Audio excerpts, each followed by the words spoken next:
Dear class 9th student, उम्मीद है आप खैरियत से होंगे। Class 9th physics important formula smart syllabus को लेके बहुत सारे बच्चे परेशान हैं। तो आज की इस वीडियो में शॉर्ट सी वीडियो, इसमें इस पूरी बुक के अंदर जितने भी फार्मूले हैं जो कि आपके स्मार्ट सिलेबस के लिए शामिल हैं, उसकी एक शॉर्ट वीडियो में लेकर आया हूं। क्योंकि फार्मूले जब तक नहीं आएंगे आप न्यूमेरिकल नहीं कर पाएंगे, आप टॉपिक्स या लॉन्ग क्वेश्चन नहीं कर पाएंगे। तो इस शॉर्ट सी वीडियो में हम जल्दी से क्लास 9 फिजिक्स के तमाम फार्मूले जो न्यू बुक के अभी सीख लेते हैं। तो सबसे पहला जो फार्मूला है हमारे पास वो है least count of vernier callipers. उसका फार्मूला है लीस्ट का एल डॉट सी से मराद है least count is equal to 1 main scale division minus 1 vernier scale division होगी, तो आपका लीस्ट काउंट आ जाएगा। इसकी जो यूनिट है वो मिलीमीटर है, ठीक है, ये डबल एम लिखा हुआ है मिलीमीटर, ठीक है। Least count of screw gauge, इसका भी फार्मूला ये है इसके सामने, pitch of screw gauge divide by number of division on the vernier scale, ये इसका फार्मूला है, ठीक है। उसके बाद एवरेज स्पीड के लिए v और ए वी से मुराद average speed S over T है। उसके बाद एवरेज वेलोसिटी, इसके लिए फार्मूला है average velocity D over T. दोनों के लिए यूनिट है मीटर पर सेकेंड, और मीटर यानी मीटर पर सेकेंड ही बोलते हैं या मीटर स्क्वायर बोलते हैं इसको। नेक्स्ट है एवरेज, नंबर 5 पे एवरेज एक्सेलरेशन। ए वी नीचे लिखा हुआ है delta V divide by T. Delta V होता है change in velocity, V F minus V I divide by T, ये भी मीटर पर सेकेंड स्क्वायर आएगा। उसके बाद सबसे इंपॉर्टेंट जो इक्वेशन ऑफ मोशन, ये काफ़ी इस्तेमाल होती है, V F divide is equal to V I plus A T. उसके बाद है second S is equal to V I T plus 1/2 A T square, और थर्ड है 2as V F square minus V आई।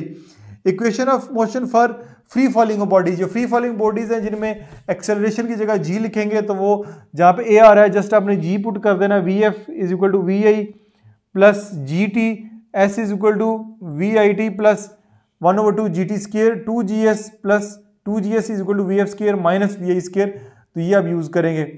नेक्स्ट हमारे पास Newton second law of motion है, F is equal to M A Newton, इसकी unit है, सारी unit भी लिखी हुई है। 1 न्यूटन किसके बराबर है? 1 newton is equal to 1 kilogram metre square के बराबर है। आगे मोमेंटम है, momentum is equal to P is equal to M V, इसकी यूनिट है किलोग्राम पर सेकेंड, ठीक है, और किलोग्राम मीटर पर सेकेंड लिख सकते हैं आप।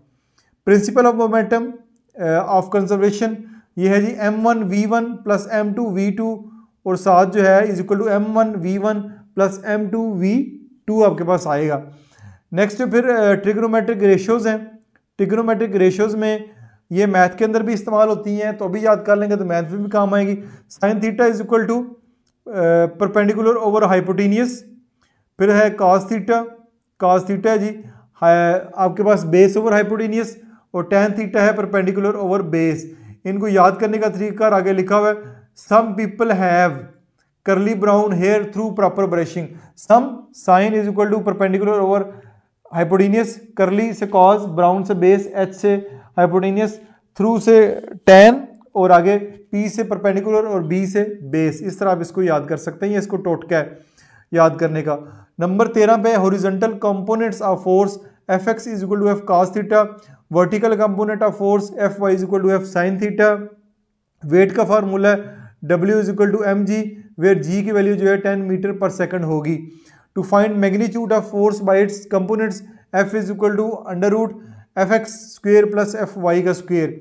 नेक्स्ट है to find direction of forces by its components, tan theta is equal to F X over F Y is equal to theta. अगर फाइंड करना है तो tan inverse is equal to F X over F Y होगा, ये वाला formula. ये भी हमने ट्रिग्नोमेट्री के अंदर जो है ये एंगल और फाइंड करना सीखा है। कंडीशन ऑफ इक्विलिब्रियम, सबसे पहले summation F is equal to 0, फिर summation torque is equal to 0, फिर टार्क का formula torque equal to F multiply by L, newton metre इसकी यूनिट है।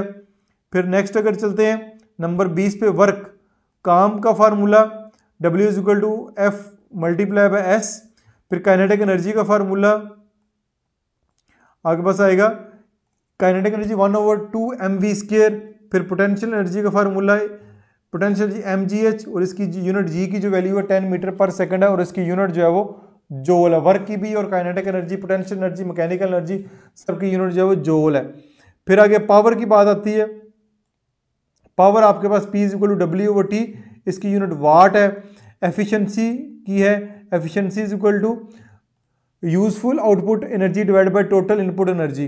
फिर परसेंटेज एफिशिएंसी, एफिशिएंसी की percentage useful output energy divide by total input energy multiply by 100 कर देंगे तो इसकी कोई यूनिट नहीं है। आगे स्प्रिंग कांस्टेंट है, K is equal to F/X, newton metre इसकी यूनिट है। डेंसिटी अगर फाइंड करना चाह रहे हैं तो उसके लिए mass over volume kilogram metre cube है। फिर प्रेशर है, P is equal to F/A, force over area. Pressure in liquid है, P is equal to rho, ये P के बाद इक्वल के बाद ये जो ये वाली है ये रो है, ठीक है, ये GH न्यूटन मीटर और पास्कल इसकी यूनिट है। फिर टेम्परेचर कन्वर्जन है, सेल्सियस टू केल्विन करना चाह रहे हैं तो ये उसका फार्मूला है TC + 273। अगर केल्विन स्केल तो सेल्सियस करना चाह रहे हैं TK - 273 है। फिर सेल्सियस टू फ़ारेनहाइट करना चाह रहे हैं तो TF = 9/5 TC + 32, या फ़ारेनहाइट से सेल्सियस करना चाह रहे हैं तो आपके पास 5/9 TF - 32 और सेंटीग्रेड F, और ये इनकी यूनिट इस्तेमाल होंगी। तो ये आपके सारे फार्मूले ये शॉर्ट सी वीडियो मैंने आपको समझा दिए। अगर याद कर लेते हैं तो आपके न्यूमेरिकल और लॉन्ग क्वेश्चन बड़े अच्छे तरीके से आप सॉल्व हो जाएंगे। वीडियो अगर अच्छी लगी है तो कमेंट्स में ज़रूर बताइएगा। अपना बहुत सारा ख्याल रखिएगा। दिस इज मासूम बशीर साइनिंग ऑफ।